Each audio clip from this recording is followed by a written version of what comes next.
Les violences subies par les femmes en salle d'accouchement, voilà un sujet encore peu couru dans la société camerounaise. Pourtant, les témoignages recueillis dans le cadre de ce grand reportage sont inquiétants sur l'ampleur de la situation. Pour tenter de comprendre ce phénomène, l'équipe de reporters est allée à la rencontre d'Adèle Claude qui va accepter de se confier en toute exclusivité pour la première fois. Son histoire, la voici. Je me suis rendue à l'hôpital vers 5 heures parce que c'est à 5 heures que ça a vraiment persisté. Je sais pas vraiment si l'infirmière avait un problème avec moi. Franchement, je sais pas. Mais la façon que l'infirmière m'a ramassée, c'était vraiment désagréable. Ça ne donnait même pas l'envie de retomber enceinte. Franchement, je me suis mise à pleurer. Après le traumatisme du mauvais accueil, ont suivi des injures sévères. Pendant que j'étais sur la table d'accouchement, c'était des injures carrément. Oh, comme quoi, est-ce qu'on vous a envoyé accoucher? Est-ce que si vous ne pouvez pas accoucher, vous fermez vos fesses? On vous envoie à l'école, vous ne pouvez pas partir à l'école, vous pouvez écarter vos fesses pendant que les gens fréquentent. Malgré la douleur et la pression d'un accouchement incertain, Adèle Claude va répliquer par une gifle. Je n'ai pas supporté parce que c'était déjà de gros. J'ai enlevé une gifle. Donc, en fait, c'était la tension qui... Je ne comprends même pas comment est-ce que j'avais fait pour enlever cette gifle-là. Franchement, si je te dis que jusqu'à présent, non, où est-ce que j'ai pris ce courage? Parce que je me suis déchaînée sur cette femme. Je l'ai assommée une gifle. Je n'oublierai jamais ce jour-là. Une gifle puisée au fond d'elle avec une douleur entre les jambes. Et finalement, cette altercation avec l'aide-soignante va avoir des conséquences sur le bébé. Mon fils avait bu l'eau. Pendant que quand il est sorti, on l'a réanimé. Pendant 15 minutes pour qu'il revienne. Donc j'allais même perdre mon enfant à cause de cette femme-là. Parce que j'étais tellement stressée. Nous quittons Adèle Claude pour une autre maman. Malika est mère de 2 enfants. Elle se rappelle également du mauvais accueil subi à l'arrivée avec ses contractions. Quand les contractions arrivent, parfois on a besoin de quelqu'un qui soit à côté de nous, quelqu'un qui puisse nous réconforter. Elle te demande de te coucher et de supporter. Tu auras beau t'agiter, dire que tu as mal. Elle te demande de te coucher. Elles sont fatiguées et parfois elles dorment. Et généralement elles dorment. Malgré la douleur, Malika se rappelle encore de l'une de ses voisines de lit injuriée pour manque d'épilation du pubis. Il y en a que les bébés ont surpris, les contractions ont commencé, elles ont à peine eu le temps de se vêtir qu'elles étaient déjà à l'hôpital. Quand l'infirmière voit ça, elle commence à dire, quand toi-même tu viens, tu sais que tu viens mettre au monde un enfant, tu viens avec excusez-moi le thème, les fesses sales comme ça, tu te dis que l'enfant là va sortir avec quoi? Le détail qui va également marquer cette jeune maman, c'est cette autre voisine qui va finalement faire ses besoins sur la table d'accouchement et la réaction du personnel soignant. Parfois, elles se retrouvent en train de se mettre à l'aise sur les tables d'accouchement. Ça, c'est le con. Vous êtes en train de pousser, là, tout de suite. On commence à vous facturer. Qu'est-ce que tu viens de faire là? C'est 5 000. Oh, le plus important, c'est l'enfant que vous voulez mettre au monde. Non. Ce qui les intéresse, c'est le cachet qu'elles vont encaisser. Si Malika n'a subi que le mauvais accueil, Lisa, elle, a reçu des menaces du personnel soignant lorsqu'elle a averti que le bébé était en train de sortir. Arrivée en salle d'accouchement, je dis aux femmes que je sens que le bébé veut sortir. On me demande, pardon, enlevez votre caleçon, vous vous couchez là-bas, dérangez pas les gens, c'est comme ça que vous venez ici là, le bébé veut sortir, le bébé veut toujours sortir, après vous allez faire 2 jours là-bas. Je dis que madame, je sens que le bébé veut sortir. Elle dit, pardon, dérangez pas les gens, le bébé veut sortir, même chose 2 fois. C'est comme ça que j'enlève quand même mon slip. Négligée par le personnel infirmier, Lisa va se faire accoucher toute seule. Quand je me couche, je crie encore, mon bébé veut sortir. Elle dit, je t'ai dit de ne pas déranger les gens là-bas, non. C'est comme ça que mon bébé est né seul.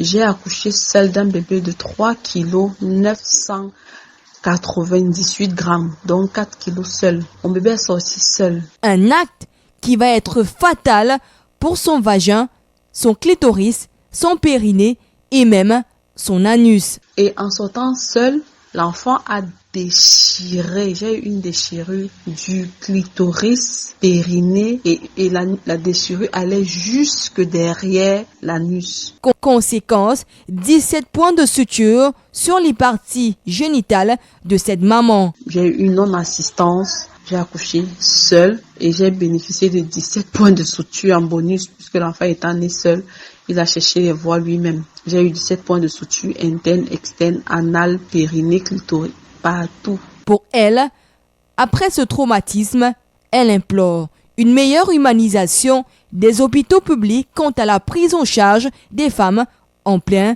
accouchement. Le suivi des femmes enceintes, surtout dans les établissements publics, c'est vraiment à revoir. Des cas et des cas, l'équipe de reporters en a collecté, mais nous avons finalement quitté ces mamans traumatisées par les violences subies en salle d'accouchement pour la rencontre d'une infirmière qui a gardé l'anonymat. Elle va revenir ici sur certains comportements des femmes en salle d'accouchement qui nuisent, selon elle, à la tranquillité du personnel soignant. Elle s'agite, elle pleure en criant. Elle crie seulement, bon, certaines ne crient pas, certaines supportent. Donc, du coup, celles qui crient souvent, on les demande de se calmer. C'est une douleur passagère. C'est mieux qu'elle se calme et ça ira juste après l'accouchement. C'est une douleur qui est juste pour un moment et puis ça va passer. Mais d'autres s'agitent souvent du genre, elles se disent que c'est une douleur que personne d'autre n'a eu à supporter. Elles s'agitent tellement, elles dérangent, mais elles nous insultent, nous les infirmiers. Mais comment les infirmières réagissent-elles? Lorsqu'elles affichent souvent, on décide de les laisser dans leur coin. Bon, chez certaines, le travail n'évolue pas. On les laisse dans leur travail en train d'évoluer. Si ça évolue vraiment, si ça n'évolue pas, on essaie de faire ce qu'il y a lieu de faire pour que le travail évolue. Mais il y a certaines qui sont là juste pour déranger. Même quand elles n'ont pas mal là, elles crient, elles font des bruits. Dans ce cas, nous, on les insulte souvent, on les demande de se calmer. Malgré ces réponses de l'infirmière en anonymat, il reste qu'une sage femme, contactée également par l'équipe de reporters, va expliquer la différence entre un premier accouchement et les prochains accouchements, une différence que de nombreuses infirmières, aides-soignantes et nouvelles sages-femmes tendent à confondre. Surtout les multiples, même si elle a 4 cm, le travail peut tellement évoluer, elle accouche avant même que le moment qu'elle doit accoucher n'arrive. D'ailleurs, explique la sage-femme, ces dernières tenteraient de respecter les leçons apprises en formation. Celles qui ne connaissent pas, parfois, elles veulent suivre intégralement ce que l'école dit. Et là, automatiquement, lorsqu'elle arrive, elle se rend compte que le bébé est en train de commencer à sortir. Pourtant, la même formation, précise la sage-femme, demande un peu plus d'abnégation et surtout d'humanisme. L'infirmière ou bien la sage-femme doit être compréhensive, bien pratiquer l'accouchement. C'est vrai, il y a certaines personnes qui sont vraiment mal élevées d'abord de nature. Donc, puisqu'on les change, c'est un peu, comme on dit, c'est un peu difficile. D'ailleurs, des sanctions sont prévues par le corps infirmier. On vous donne une demande d'explication et la demande d'explication évolue. Ça peut arriver jusqu'au ministère, jusqu'à l'ordre des infirmiers. Et en plus, on ajoute aussi les primes qu'on ne vous donne pas pendant un certain temps. On peut vous affecter. L'affectation disciplinaire. Toutefois, pour le déclenchement de ces sanctions, la patiente doit adresser une plainte. Le médecin légiste en a souvent reçu. Nous recevons souvent des plaintes de la part des parturientes qui se plaignent du comportement de certaines sages-femmes qui les maltraitent souvent pendant l'accouchement. Parce qu'il y a certaines sages-femmes, lorsque le travail en salle d'accouchement n'évolue pas, elles usent des mots de violence et parfois elles brutalisent. Donc, c'est une triste réalité, mais cela existe. Et malgré les passions désobligeants, le corps médical est commis de poursuivre la prise en charge. Les patientes qui se montrent désobligeantes reçoivent normalement leur traitement sans aucune distinction.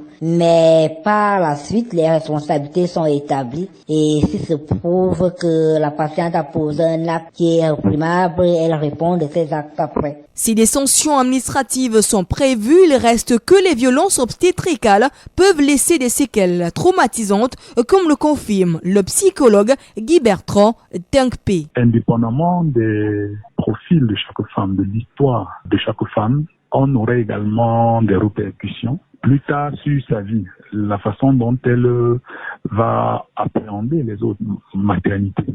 Si à cause des violences, il y a par exemple un passif traumatique, la femme ne voudra plus faire d'autres maternités parce que la perspective d'une nouvelle maternité va lui rappeler le traumatisme généré par la violence de la maternité précédente. Et la joie d'enfanter sera quelque chose qui sera terni par la violence qu'elle a subie par le passé. Violentée en salle d'accouchement, injuriée par le corps médical et parfois conduisant à la perte du bébé, le phénomène de violence obstétricale perdure et les mamans implorent le corps médical à une meilleure prise en charge.